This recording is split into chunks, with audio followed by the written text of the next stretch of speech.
Isang Gabi, Pilipinas.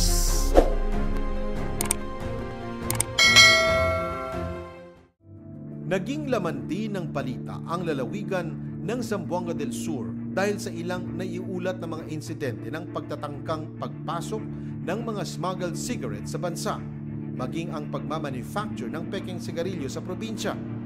Marso naman itong taon, sinalakay ng mga otoridad ang paggawaan ng pekeng sigarilyo sa bayan ng Dina, Zamboanga del Sur.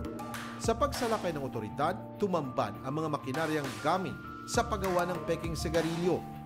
Ayon sa Bureau of Customs, nasa 1 billion pesos na halaga ng smuggled cigarettes at cigarette-making machines ang nakumpiska sa iba't ibang warehouse sa buong Zamboanga Peninsula. Tinatayang nasa 60 million pesos naman kada buwan ang nawawala sa gobyerno dahil sa pamemeke ng nasabing pabrika. Bagay na labis na ikinadismaya ni Governor Victor Yu. Anya, isang economic sabotage ang nasabing illegal na aktibidad. I think yung mga tao nag-feedback doon sa enforcer natin. So, nahuli yung mga machines. And then, after that, I thought, wala na. But there are may lumalabas na may mga smuggle pa din. So, ang sa akin lang, I want to support our national government. Kasi parang economic sabotage yun. Okay. Kasi biro mo isang pack na tax. Mapunta yan sa health service program natin sa gobyerno. Tapos kung may smuggle na hindi nagbabayad, so malaking kawalan sa gobyerno natin. Sang-ayon ang gobernador na malaki ang posibilidad na may malaking sindikatong nasa likod ng pagpupuslit ng mga kontrabando. Pag-aamin din ito, nakapagtataka ang laki ng volume ng smuggled at pekeng sigarilyo na nasabat ng otoridad sa kanilang lalawigan. I can't believe it. Kasi ang liit lang ng ano namin eh. I think maybe yung market namin maliit lang.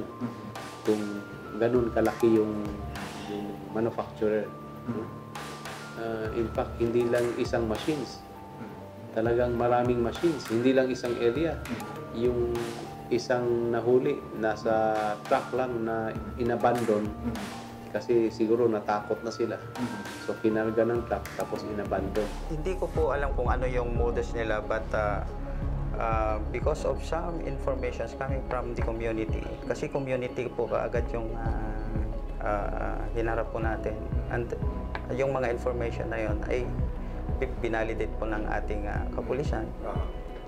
And then until such time na confirm yung validation na yun na may manufacturing ng cigarette dito, we immediately coordinated with the Bureau of Customs, the BIR. Sa pag-upo ni Governor Yu bilang ama ng lalawigan, isa ang pagbuksa sa mga iligal na aktibidad ang kanyang pinagtuunan ng pansin. Kaya't kapansin-pansin ang madalas na pagkakasabat ng mga smuggled na sigarilyo at pagkakatimbog ng mga pabrikang gumagawa ng pekeng sigarilyo. Ilang insidente na rin ng illegal logging activities ang pinahinto ng pamahalaan, gaya ng nadiskubring pagputol ng mga puno sa Mount Timolan na isang protected landscape sa bayan ng San Miguel. Nauna nang nasabat ng NBI ang illegal na pagpuputol ng mahogany trees na nagkakahalaga ng 1.3 million pesos sa bayan ng Labangan. At sa pagpapatuloy ng kampanya laban sa illegal logging, nitong Hunyo lamang nang ma-recover ang halos 500 board feet ng Gemelina lumber na inabandona sa isang highway sa Kumalarang. Ang mga matagumpay na pagkakapisto sa mga iligal na aktibidad sa buong lalawigan ay bunga ng pagtutulungan sa pagitan ng iba't ibang ahensya at puwersa ng pamahalaan.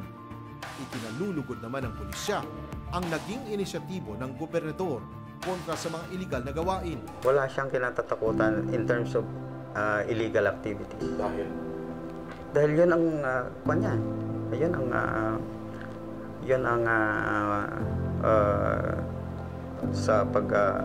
sa pagsiservisyo niya sa lalawigan na to, ayaw niya ng illegal. At gustong-gusto ko yun. Gustong-gusto ko. Kaya nung sinabi niya na kailangan walang smuggling ng cigarettes dito, tuwang-tuwa po ako. Kaya ang dami ko pong nahuli. Magandang gabi, Pilipinas.